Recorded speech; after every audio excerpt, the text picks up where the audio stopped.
to talk about today is buying vacant land and what to look for. If you're buying vacant land in a subdivision, there's not as much to be cautious about compared to if you're buying land that's not in a subdivision. For example, if you're buying a lot in a subdivision, there may be some homes that are already built in this neighborhood. So you could talk to the neighbors and ask them if they've had any issues, when they were digging the hole. Did you encounter any water issues?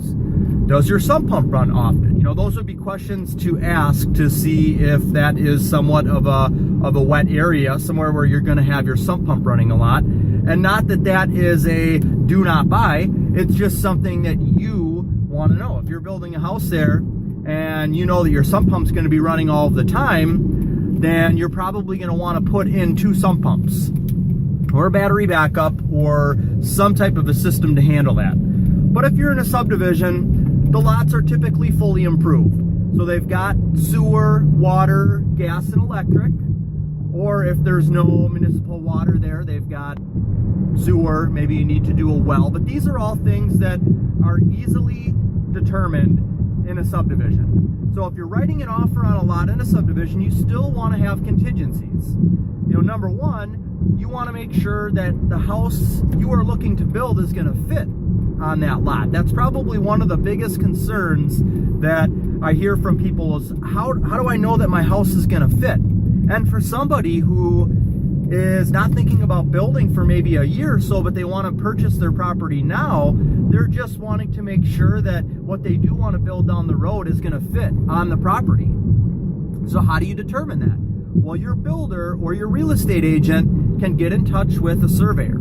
Typically, with a subdivision, there's going to be a plat that is already out there. This plat shows dimensions, it shows where easements are. Then your builder can take and also send over a blueprint. He can kind of get a little bit of information from you regarding the type and size of home you think you might be building. So say you've got 5 kids, you're not going to be building for 2 years, you don't know exactly what you want, but you want a ranch and you've got 5 kids. Okay, I can kind of take and say, all right, we're going to need to do a 2,500 square foot ranch. I can take a blueprint for one that we've recently built, look and determine that footprint is 80 feet wide. Okay, 80 feet wide, you need to have another 20 feet to work with on top of whatever the width of the house is, because you've got side yard setbacks that usually total up to 20 feet. Now I know my lot needs to be at least 100 feet wide.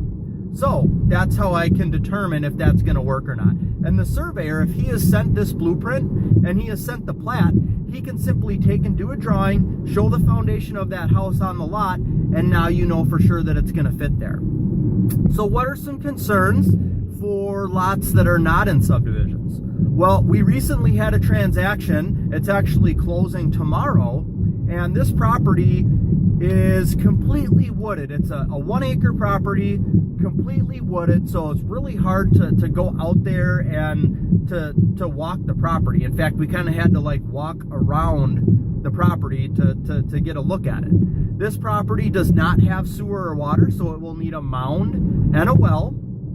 And there were houses built on both sides of the property, but there was a lot of investigation that needed to go on for this property. And an acre is a large property, but if you have to put a mound septic system, which can be 75 feet long by 35 feet deep, that's a pretty good chunk of yard that takes up.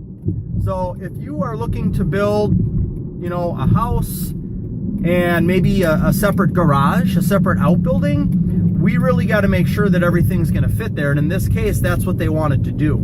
So number one, we had some concerns that there could be soil issues with the property. And I only came to that determination because the property was all wooded. And I actually talked with one of the neighbors who lived next door, and he said that his sump pump ran quite a bit.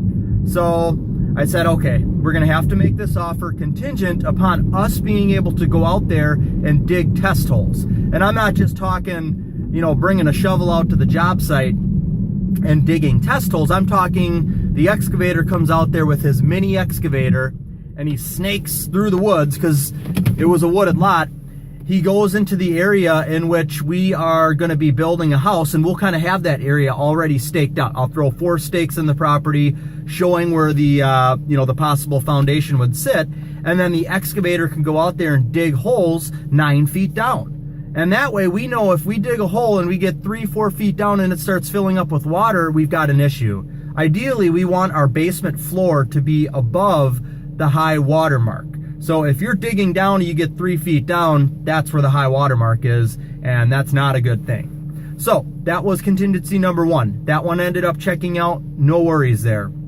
Number 2, the mound was already platted to be on the lot, on the back of the property, but it was about 50 feet off the back property line. And we want to fit a house and a separate outbuilding and then have the mound on the back of the property.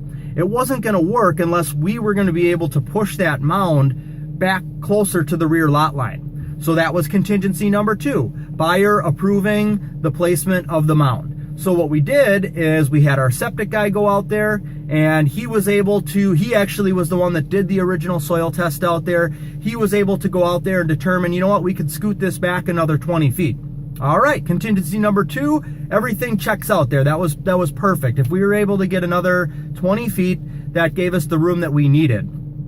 Number 3 was finding out if there were any types of covenants or restrictions for this neighborhood. So this wasn't a subdivision, and this subdivision was probably developed, 50 years ago. And a lot of times neighborhoods that were developed back then don't have covenants and restrictions. But one thing we needed to know was, above and beyond the governing town there, who has a local ordinance that says how far off of the street you can set your home, was there a covenant or restriction in place that stated we had to be a certain amount off the road? Because that overrides what the town governs. So basically the town says you can have your home, 35 feet off of the street if you want. But if a covenant and restriction says the setback is 50 feet off of the street, you've got to be 50 feet off of the street. Now, again, because of what we were trying to do on this property, it wasn't going to work if we had to set the home back a certain amount. We needed to be able to bring it in as close to the road as possible. So we had to call a title company in that area who was able to locate and find out if there are any covenants and restrictions. So that's a tip for you. If you are looking for any information on a lot that isn't on the listing, call a local title company and they can access that for you. Again, in this case, everything checked out there. So now all of our contingencies checked out. Everything is good to go. We know that when it comes time to build them their home, we're not going to have any unforeseen issues because we already checked all of our boxes, did the due diligence. And that's really what you have to do. You do not want to buy a property and then find out that you can't do what you want to do on it. Or buy a property and find out that, when they're digging the basement, you've got soil issues, it's going to cost another, $12,000 to rectify these issues. These are all things that can be determined up front. So that's what I wanted to talk about pertaining writing a lot offer. There's different things to check for if you're building in a subdivision or if you're building on raw land. Please leave me a comment, leave me a review, give me a thumbs up, share this. If you've got any questions about purchasing land, I can definitely help you out there. I'd love to hear from you. Thank you so much for your time. God bless.